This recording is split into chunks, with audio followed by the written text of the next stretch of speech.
with an executive power like ours, I demand of all my colleagues audit not to expose us to the terrible chances if a revolutionary authority, rather than unite around the constitutional authority.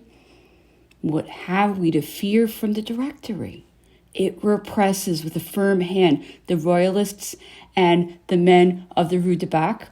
Well then, far from accusing it, let us return it our thanks. In putting a stop to the reunion which served as a den for the factious, it has done its duty for the deposits of the Constitution. It also confided it to the government. I do not mean in expressing myself thus to condemn political societies, but I approve of them only contained within the limits of the law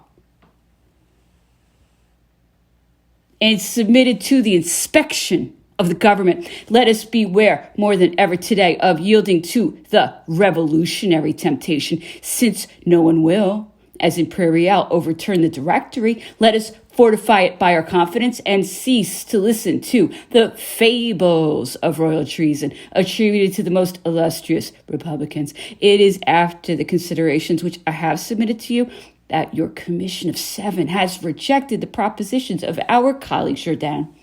If they confine themselves to the declaration that the country is in danger, that declaration alone would produce nothing. If it was the prelude to extraordinary measures, it would only increase our dangers. I demand to move the previous question. The marks of approbation given in my speech appeared to presage us a victory. The deputies, Quirot and Lamarck, supported the motion of Jourdain.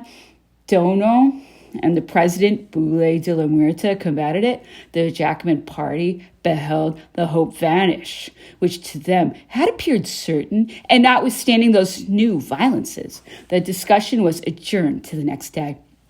Barras perceived at length that he had nothing to hope, and that he had been wrong in retarding the deposing of the Minister of War. He united with Sieyès and Roger Ducos. They addressed to Bernadotte a dismission that he had not asked for and replaced him by the General Millet Muro.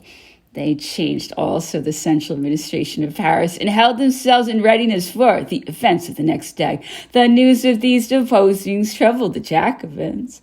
The crowds assembled round our palace, which, although composed of the men of the Ménage of the Faubourgs, had not that assurance which the sentiment of superiority gives.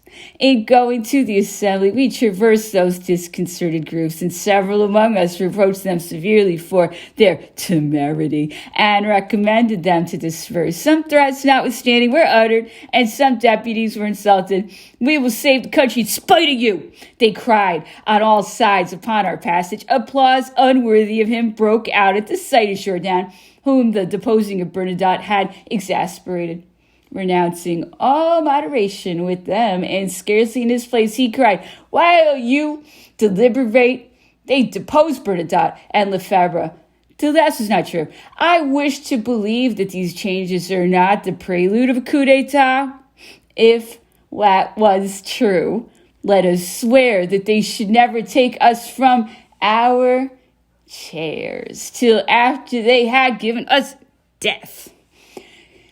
This oath was pronounced by the whole assembly standing. Jourdain was desirous of taking advantage of this movement, and he again proposed a permanence. The public galleries resounded with the most violent acclamations. The president called to order with severity. Augereau then made himself heard and was heard pronouncing a eulogy upon the 18th Fructidor, which he had directed, and to declare that the actual situation not being the same, the national representation was inviolable.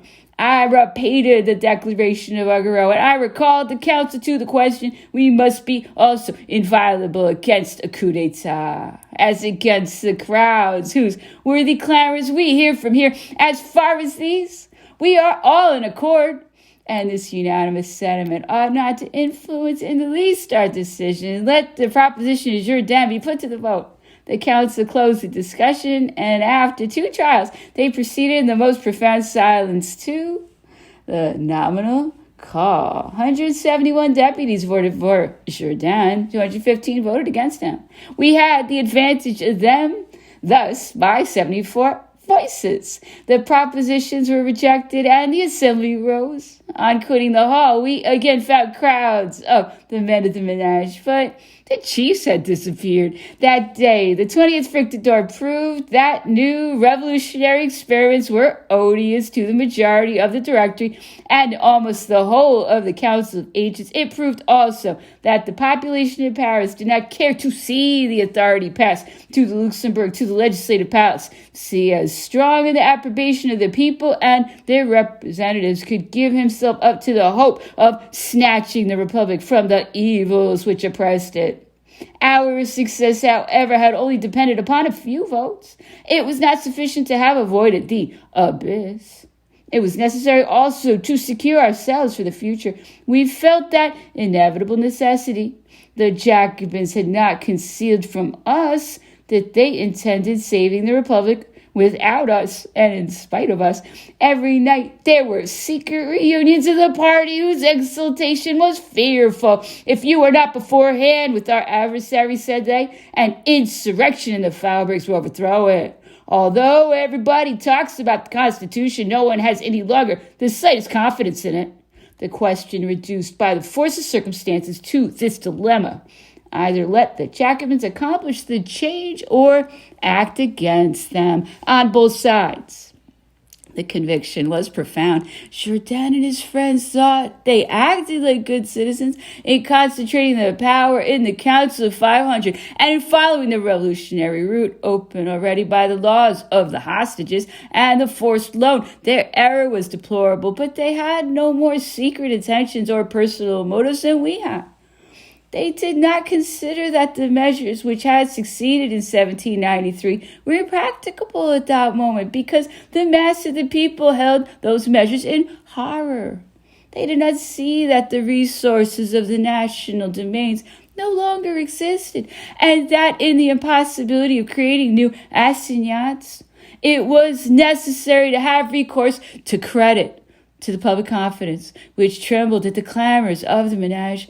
And at the idea even of the discussion of the permanence, they did not see Jourdan above all that to advance in that terrible route, notwithstanding the general animadversion. It was necessary to have recourse to terror, and that his probity condemned him beforehand to the scaffold, which would be set up in spite of him by the forced results of those principles to which he abandoned himself with the most fatal confidence. I renewed my efforts with Jourdan. If we could have united him with us, with several of his friends, I'm convinced that the reform obtained without violence would for a long time have consolidated the Republic. We offered freely to Jourdan for him to form a part of the new government. A firmness of character united to great gentleness of manners rendered him more proper than anyone to enter into the supreme magistrature. But there was no conciliation possible. The division was complete. The menaces of the Jacobins determined us to break with them. The triumph of their opinions appeared to us to be the greatest danger of the country. The revolutionary exaggerations are, in fact, the most extraordinary and ordinary causes of the fall of republics.